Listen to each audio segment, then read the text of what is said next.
दोस्तों, अयोध्या से गोरखपुर जाने वाली एक पैसेंजर ट्रेन में एक लड़का बैठा हुआ था। ट्रेन छूट चुकी थी स्टेशन से। तभी वह देखता है कि उस ट्रेन में बैठने के लिए एक नौजवान लड़की और एक बुज़ुर्ग माँ, ये दोनों भाग रहे थे। यह देख के जो लड़का होता है वह तुरंत दरवाजे पर जाता है, उनको आवाज़ देता है, उनको हाथ देता है और उसके बाद किसी तरीके से खींचकर उनको ट्रेन में बिठा लेता है। अब यह तीनों लोग एक ही जगह पर बैठ जाते हैं। दोस्त, मात्र 2 से ढाई घंटे का ये सफ़र होता है, लेकिन इन 2-2.5 घंटों में इनके साथ क्या कुछ हो जाता है दोस्तों, जिसकी कल्पना भी नहीं की जा सकती। कुल मिलाकर एक शानदार कहानी होने वाली है दोस्तों।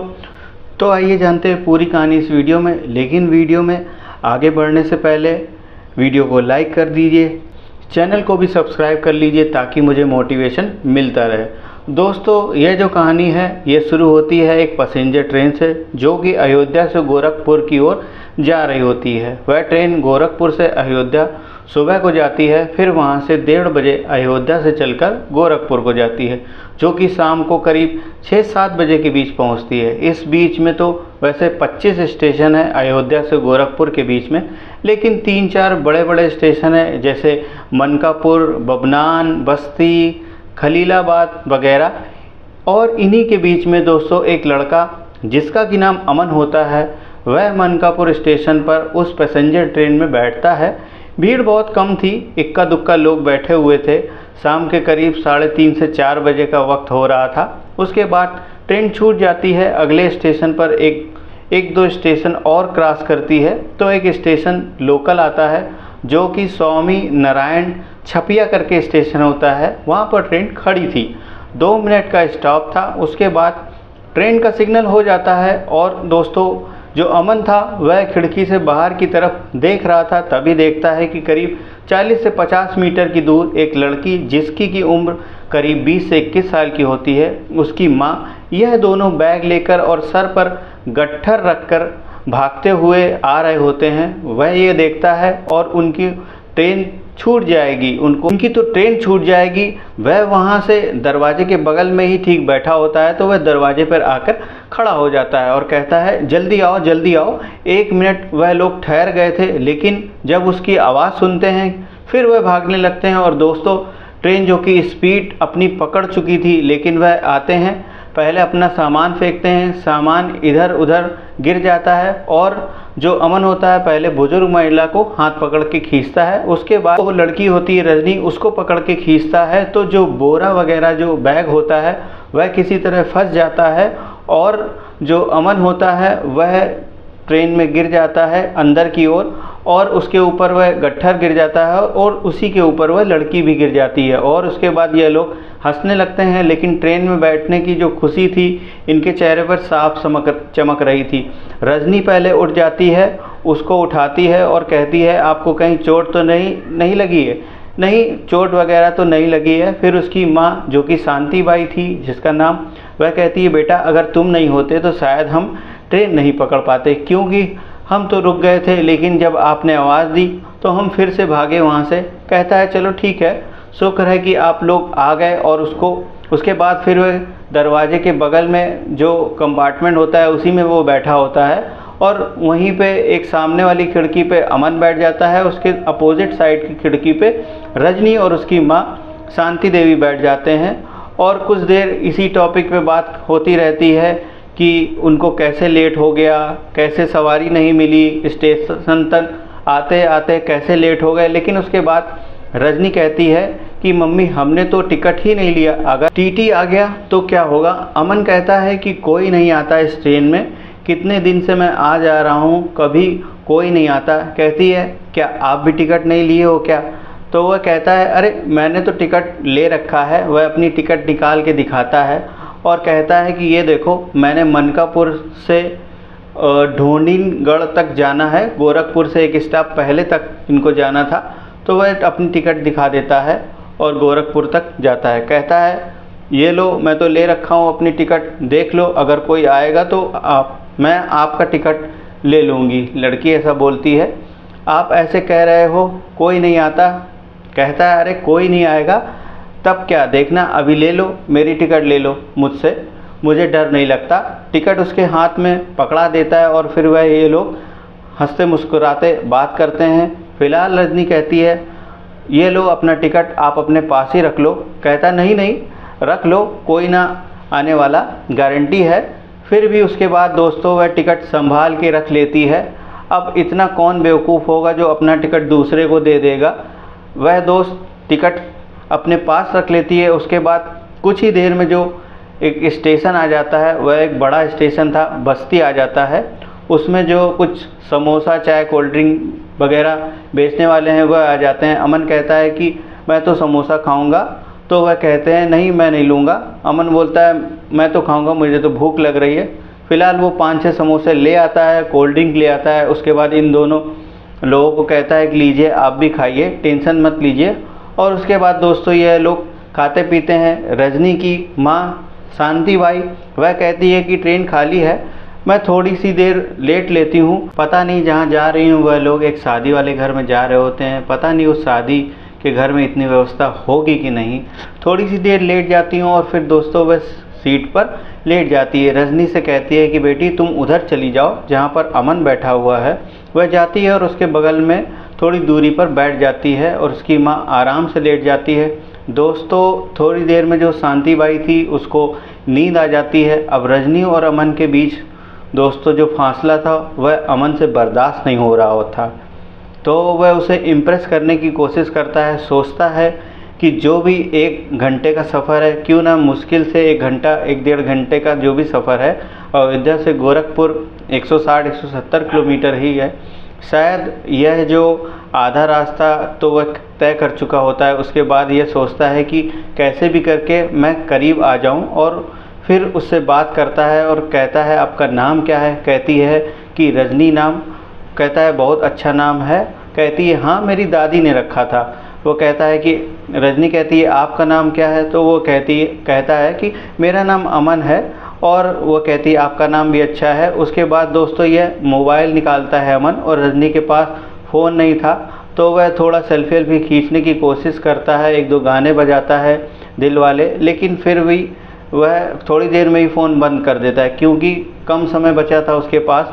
तो 1 घंटे में वह सोचता है कि किसी न किसी तरीके से लड़की को इम्प्रेस कर दिया जाए, इससे बातचीत कर ली जाए। लेकिन रजनी जो थी दोस्तों उसके मन में क्या था यह तो वही जाने। फ़िलहाल अब शांति बाई गहरी नींद में सो जाती है, और यह जो किसी तरीके से रजनी को अपने पास सरकाना चाहता था, बाहर की तरफ देखता है, कहता है यह देखो बाहर कितना अच्छा लग रहा है। और फिर दोस्तों वह सरक जाती है, कहती है कि वहाँ बाहर देखने लगती है, और उसके बाद फिर थोड़ी ही देर में वह उसके कंधे पर अपना सर रख देती है।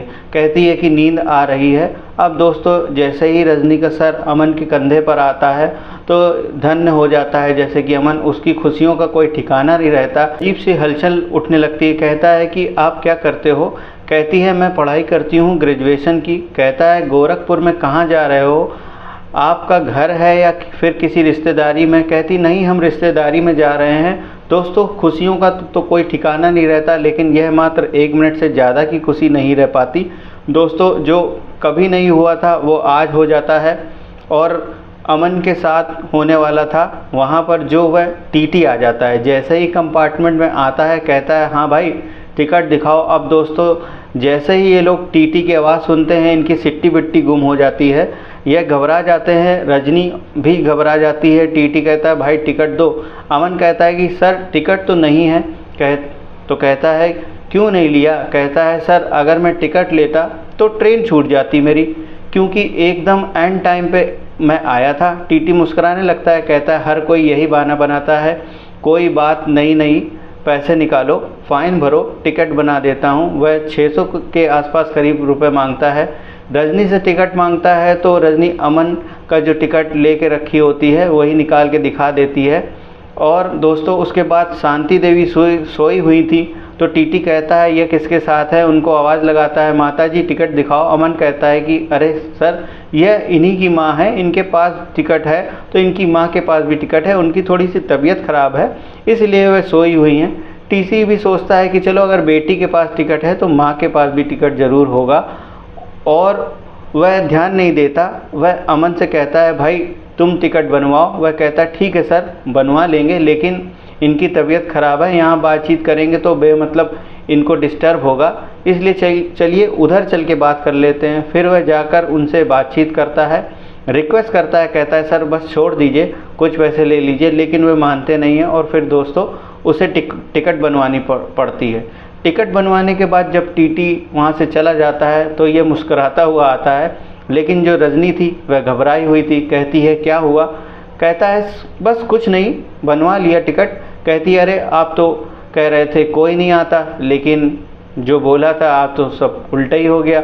अब दोस्तों रजनी के पास तो ज़्यादा पैसे होते नहीं, वह मुश्किल हुआ 200-250 रुपये अपने पास रखे होती है, अपने पर्स निकालती है, इधर उधर देखती है। फिर उसके बाद वह कहती है कि मेरी वजह से आपका नुकसान हो गया है, आप इसे ले लीजिए।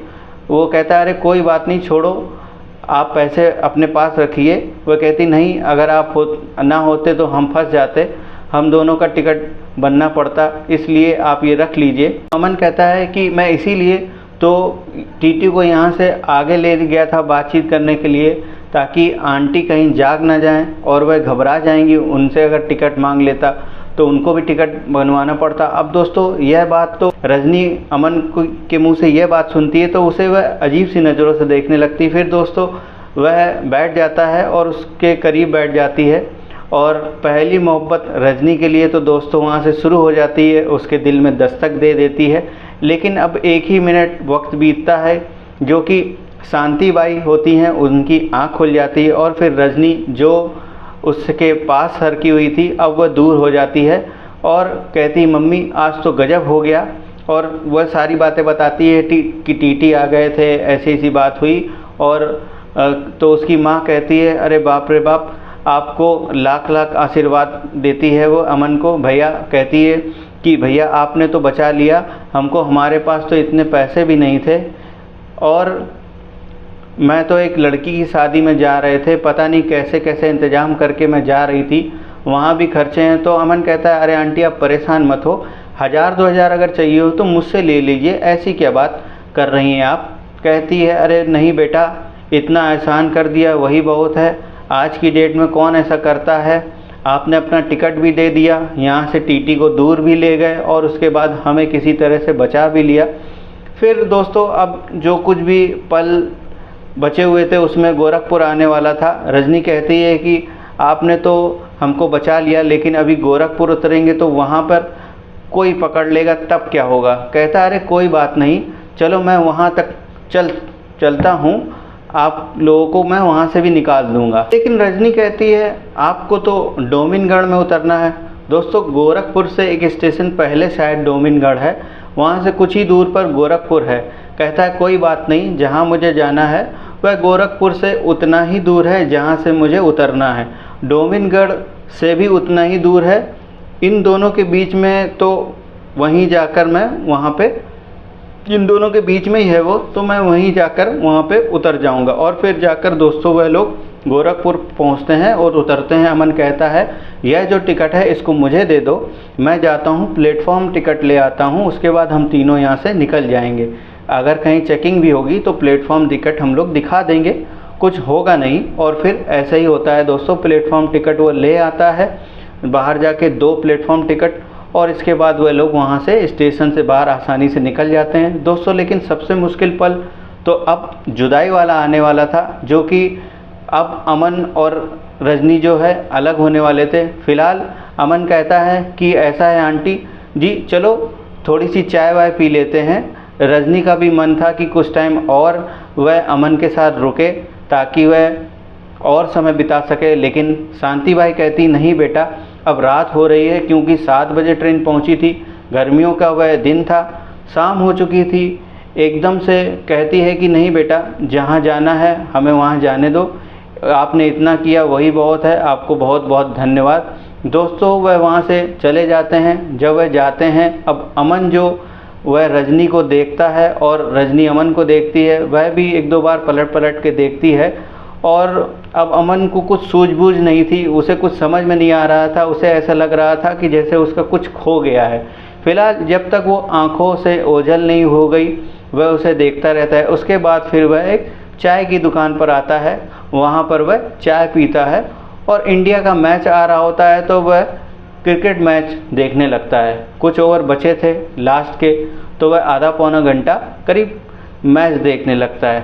लेकिन दोस्तों इंडिया मैच हार जाती है और वह और दुखी हो जाता है और फिर वह वहाँ जाता है जहाँ उसे जाना था। दोस्तों यह स्टोरी खास क्यों बनती है, अभी तो कहानी शुरू हुई है।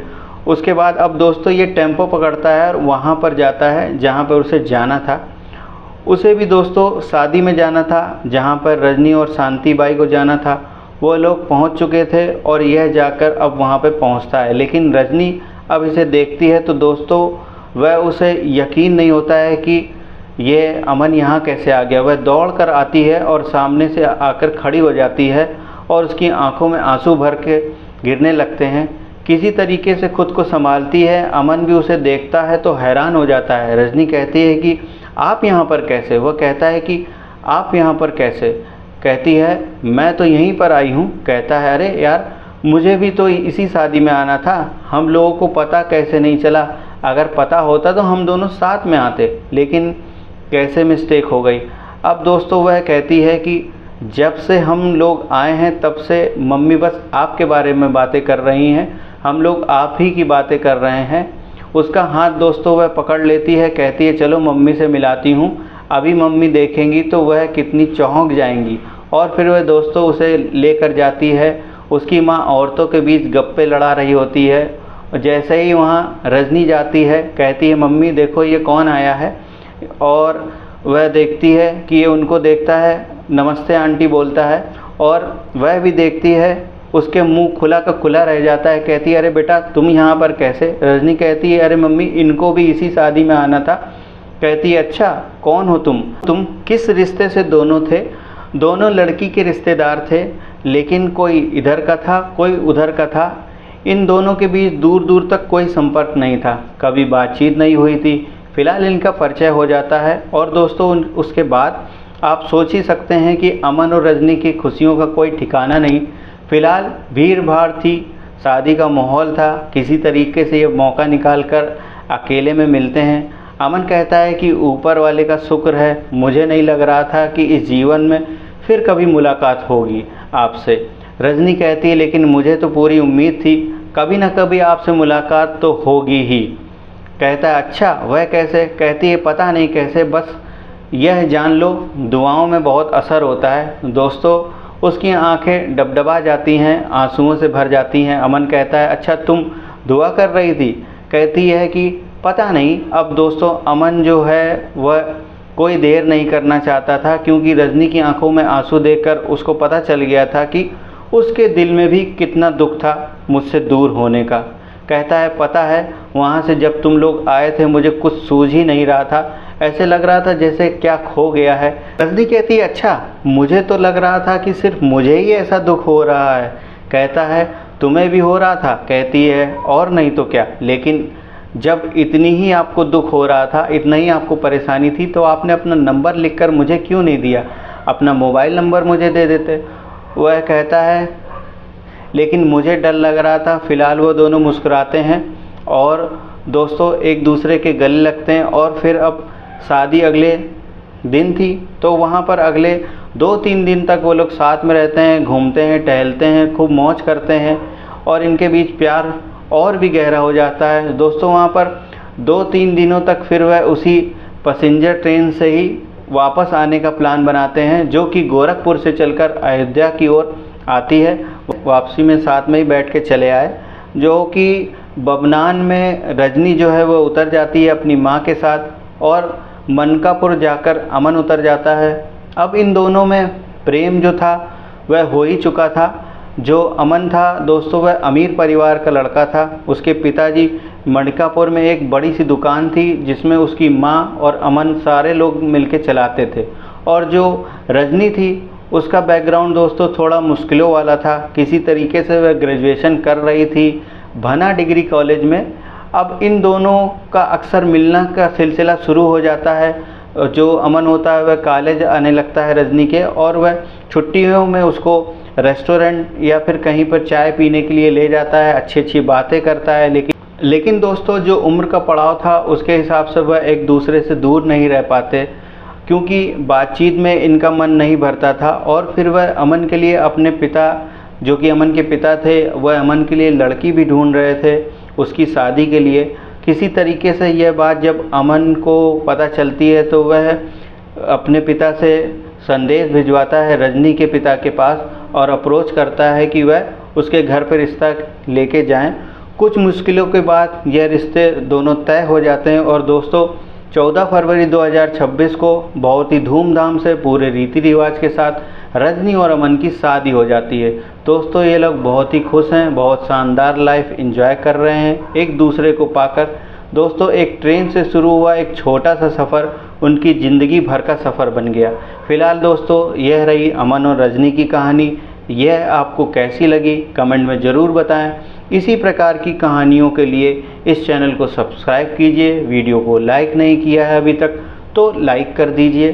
फिर मिलेंगे अगले वीडियो में, तब तक के लिए जय हिंद, जय भारत, धन्यवाद।